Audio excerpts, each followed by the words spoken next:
911, what is your emergency? Yes, I'm in the corner of Mercer and Fairview, and something has fallen off of one of the buildings down here. I heard a crash, kind of like thunder. The destruction's devastating. Every time I'd see her, like it was always like a warm smile, like a nice little greeting. It's a horrible day in Seattle when something like this happens.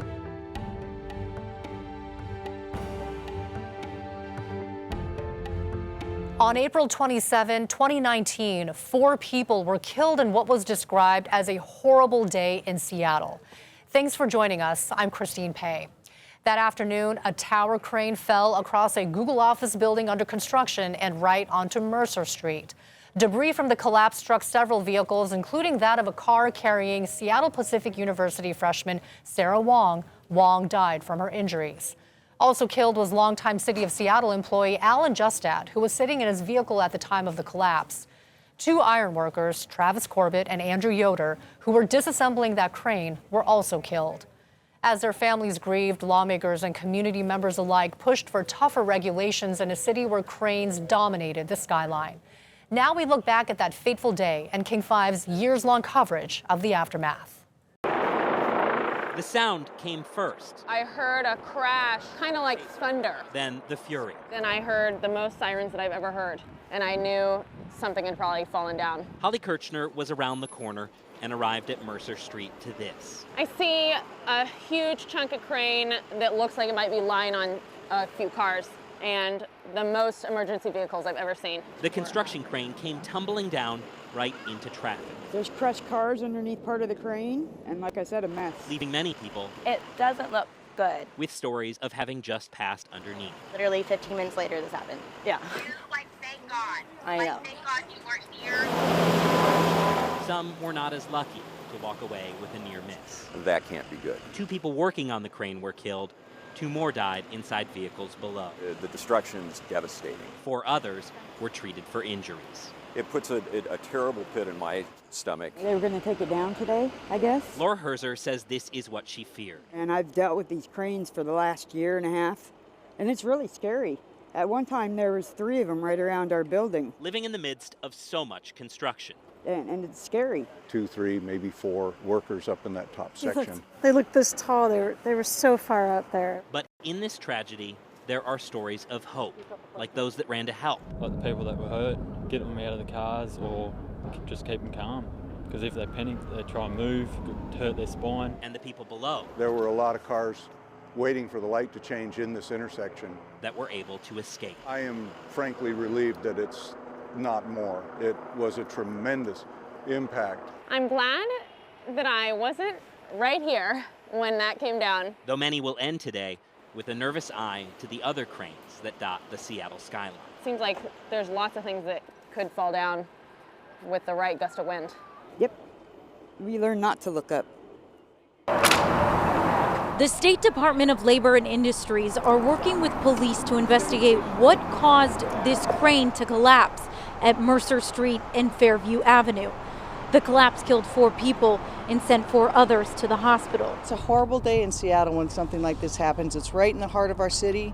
Probably most people have driven down this road sometime in their lives. Recently, people were just going on their Saturday way, and just out of the blue this happens. Workers just at work doing their jobs, and suddenly 2 of them have perished. Mayor Jenny Durkin said the investigation into what caused the collapse could take months, adding there have only been 2 other crane accidents in recent years. State Department of Labor and Industries inspects those cranes regularly.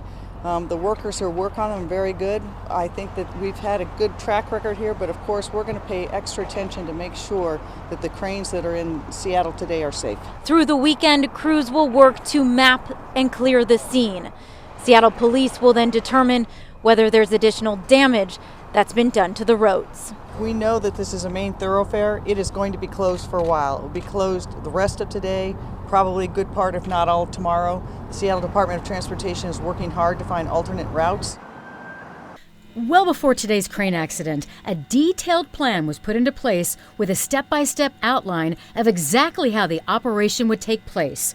Up to 70 steps are in these plans to disassemble a tower crane. It's a detailed process. There's a lot of parts and pieces. Mark Lawless is a Seattle-based construction safety and crane expert with 35 years of experience. He says that precise planning is one of the reasons accidents like this are so incredibly rare. They are few and far between, but when they do happen, they're very serious. The big question tonight, how did this happen? Lawless says investigators will look at possible causes such as the plan. Was it executed properly? The balance. Were the horizontal jibs appropriately weighted? And the weather. How windy was it? And did a microburst hit the area? That's a localized column of sinking air. Could that be strong enough, though, to affect something this heavy? A microburst will knock an airplane out of the sky. So, yes. The last time a fatal crane accident happened in the state was 2006 in Bellevue. A man in his apartment died when the crane fell into his building. In that case, investigators found the root cause to be a flawed foundation design, along with the general contractor's failure to maintain and inspect the crane base. Getting to the bottom of that took 6 months. Experts say today's accident could take 6 months to a year to piece together. On a quiet Sunday in South Lake Union, everyone's eyes were looking up. It's amazing. I guess they're taking the other broken pieces off the roof. Staring at the damaged Google building. It's astonishing to see that gash. And thinking about the tumbling tower crane that caused it. That was on Lou Jean Holmes' mind. She lives nearby. From our deck, we can go out and count cranes. I still don't know what happened. It's tragic. Arthur Chin is a retired engineer, but found himself with the same question as everyone else. How could it happen? How? Yeah? Makes you wonder. He wondered if the crews disassembling the rig did everything right. 2 iron workers passed away, didn't they? And how something could go so wrong. By procedure or not, here we are. Something has happened. So work continued. Parts of the damaged crane were removed from the roof, while the pieces that fell sat at a yard next door. But the quiet of Sunday we were close. We were close, yes. Was interrupted by the echoes of this tragedy. Andy heard a crash. Yeah. And we felt a big wind, and then it started raining, and we didn't really expect it to rain. Andy and Susie just hoped that those killed didn't suffer.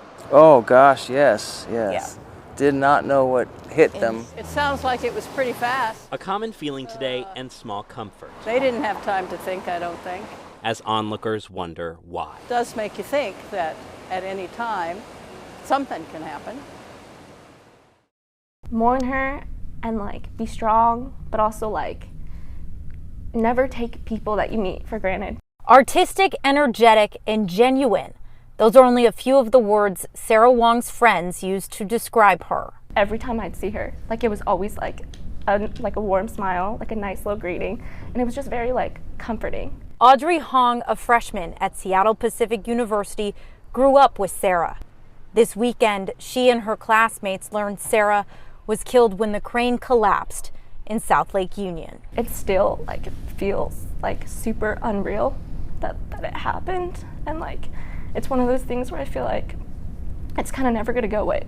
We kind of just brought ourselves back into community, even though a part of us has been ripped out. The students say they're relying on each other to work towards healing. The fact that we can all come in community and celebrate just how amazing she was, I feel is so crucial to moving forward and just getting a little bit stronger. But Audrey said right now there isn't a moment that goes by where she doesn't think about Sarah and others who are hurting. I'm giving up my whole entire heart to her parents and her little brother and just her whole family, because I can't imagine finding that out and then being on a plane, knowing what your destination is going to be. SPU is, we're all here for them. Most iron workers can drive through Seattle and point to a landmark they helped build. I-90 bridge for 5 years. Scott Boggs worked on the West Seattle Bridge, Benaroya Hall, and the Columbia Center.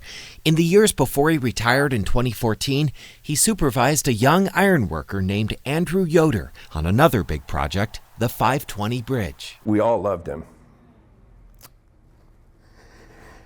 And it's just terrible. Yoder was one of 4 people killed in the Seattle crane collapse over the weekend.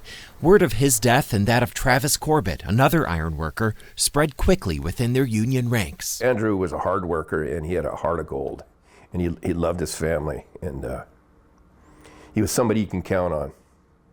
That's for sure. And every man I've ever met, I've had 3 or 4 conversations today, and they feel the same way I do, you know.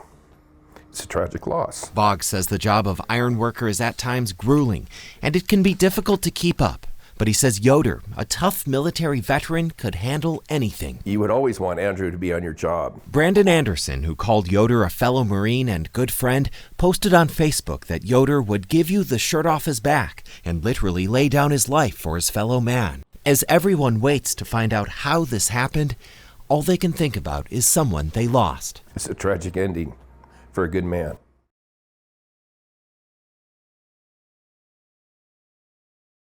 Coming up, as lawmakers consider higher safety standards, families of 2 of the victims sue the companies connected to the collapse. And we see exclusive dashcam video of the horrifying moments on Mercer Street. No. King 5 obtained dashcam video that shows the moment of the collapse from the ground level. Scott Gaines was on his way to work when a camera from inside his car captured the incident. 24-year-old Scott Gaines was making his way to work from Federal Way, coming off of I-5 on the Mercer exit. He's quick to notice on his right the first movements of the crane about to collapse. You can hear it in his voice. He knows this is serious. No. The main portion of the crane, what is known as the fixed tower, comes down. You can see it hit the Google building. Then the top of the tower, the crane operator cab, separates. Now 2 pieces are headed onto Mercer and the cars below. This is Scott Gaines, who shot the video. We were just coming through, and then the crane just kind of fell over while we were stopped at the light. And after our video cut out, we ran up and tried to help however we could, because it was just crazy. There was debris everywhere. There was cars crashed and stuff. It was really, really hard spot to see. This time-lapse video could turn out to be a key piece of evidence figuring out exactly what happened Saturday afternoon. You can see the 2 ironworkers in the last minutes of their lives working to attach the top part of the crane to a hook controlled by a second crane below on the street. That's called the assist crane. But look what's happening above. The rigging is swinging wildly. Experts we've consulted with tonight say most likely gusts of wind were creating those problems. A man visiting from Australia took this video. He said he knew the structure looked unstable. And it was leaning towards the water slightly. Didn't look like it was standing square. And I said to my son, I said, it's going to fall. This was at 12 o'clock. And I knew it was going to fall earlier. Shortly after he turned off his camera, his fears came to fruition. The entire fixed tower tipping over, causing so much heartache and destruction in a matter of seconds. 3 months after the crane collapsed, Seattle police released hundreds of pages of witness and officer statements, along with images that showed the true extent of the damage. 911, what is your emergency? Yes, I'm in the corner of Mercer and Fairview, and something has fallen off of one of the buildings down here. On Friday, nearly 3 months to the day of the crane collapse that killed 4 people, Seattle police released more than 200 pages of witness and officer statements describing a chaotic scene. We have a major catastrophe. We're now seeing photos from that day that show the true extent of the damage when that crane fell. From above, the damage to the Google building where the crane was working on. Below, pieces of the crane scattered across Mercer Street. Officer statements paint a devastating scene. People scrambling to help to get the victims out of the cars, emotional over the ones that they cannot help, like Sarah Wong. This photo of her school ID taken by investigators. On one officer's statement, he wrote that when he arrived to the car that Alan Justed was driving, a man who says he was a doctor told him Alan's pulse was weak. until sadly it was gone. But the tower cranes came down on traffic. 911 calls released paint a similar picture. Callers unsure of what had happened but knew it was bad. One officer noted that he could tell by the dispatcher's voice that this was no simple collision. Another officer commending the help from the iron workers on scene while they processed the loss of their brothers, Andrew Yoder and Travis Corbett. 3 crane companies were fined more than $100,000 by the Department of Labor and Industries for violations that led to the collapse. A nearly 6-month investigation found that the collapse was caused by companies not following manufacturer procedures.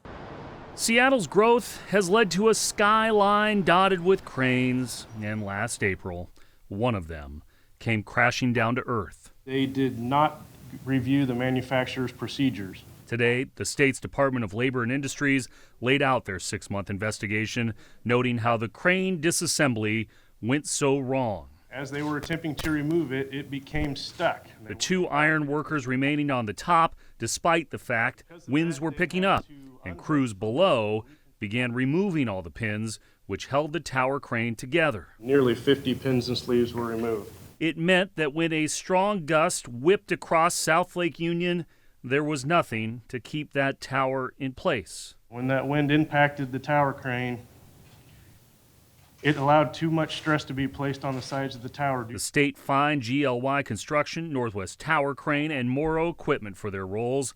GLY said today in a statement, "We have already made changes to our systems and implemented protections.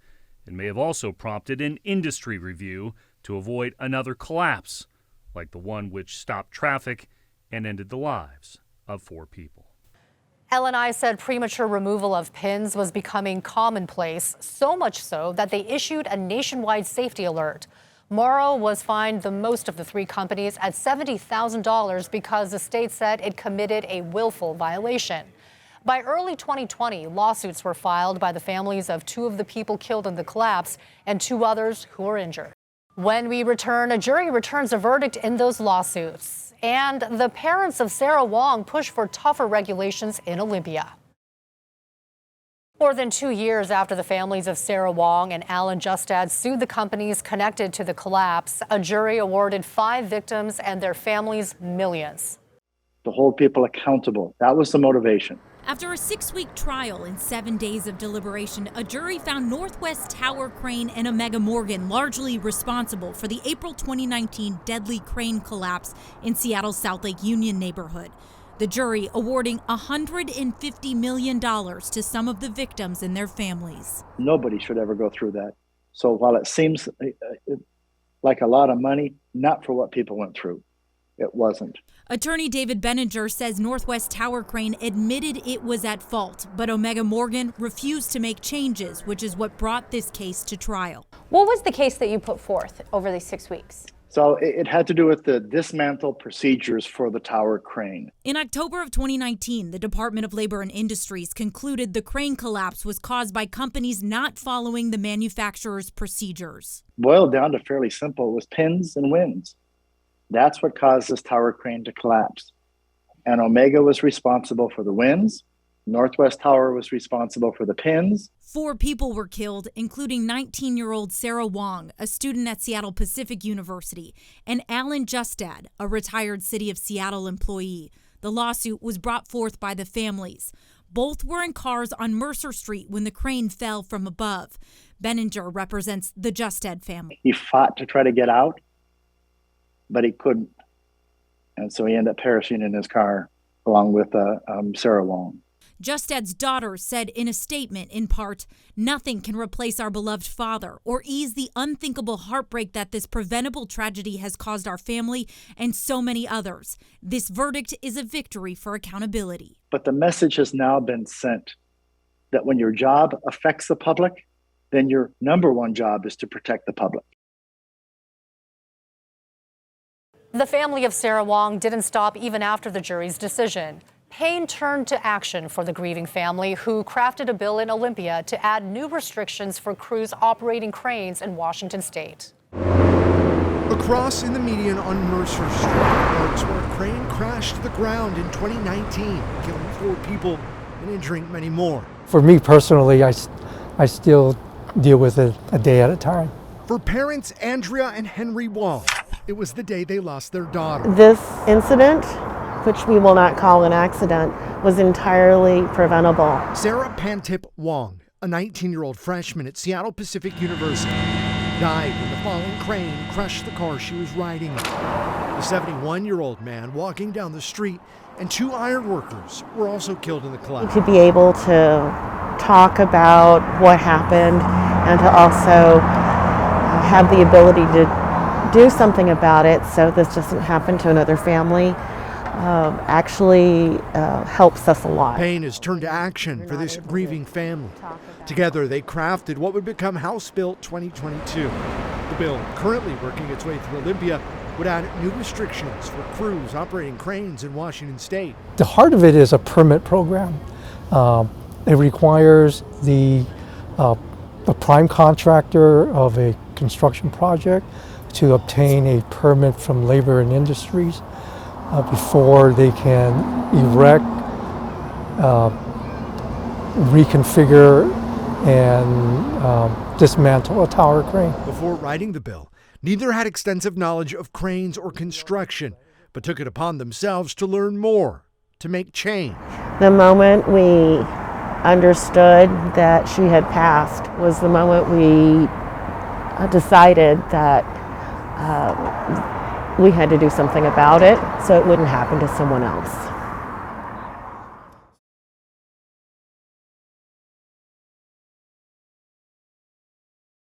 The Wongs' efforts were not in vain. In 2024, the Wongs stood proudly next to former Governor Jay Inslee as he signed the bill they pushed so hard to get passed. We said to ourselves, we don't want this to happen to anyone else. Sarah Pantip Wong wanted to be a pediatric nurse.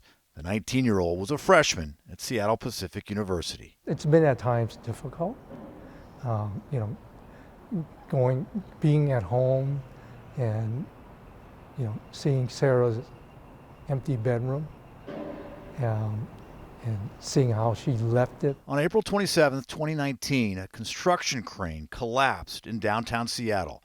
Crews were disassembling it as gusty winds blew the crane over. 4 people were killed. 2 men on the crane, Travis Corbett and Andrew Yoder, and 2 people in cars below, Alan Justad and Sarah Pantip Wong. There were people that day that said, this doesn't feel right, this doesn't feel right. Even an apprentice said, is this logical? Wong's family received more than $70 million in a wrongful death lawsuit. Along with holding the construction companies accountable, though, her parents wanted to get new safety measures put in place, establishing larger zones prohibiting traffic near cranes, tougher permit requirements, more supervision when cranes are being assembled, taken down, or moved, and allowing for criminal charges to be filed against companies. We want to thank Henry and Andrea Wong, who are with us today. Legislators say the package of new rules would not have been signed by the governor without the work of Sarah's parents. I have the real one. Sarah always avoided the limelight, say her folks, but they felt compelled to come forward to take action following her death to try and save others. And we are satisfied that the people of Washington recognize that they don't want this to happen to any other family. Thank you so much for joining us in this look back at a tragic moment in Seattle's history. Until next time.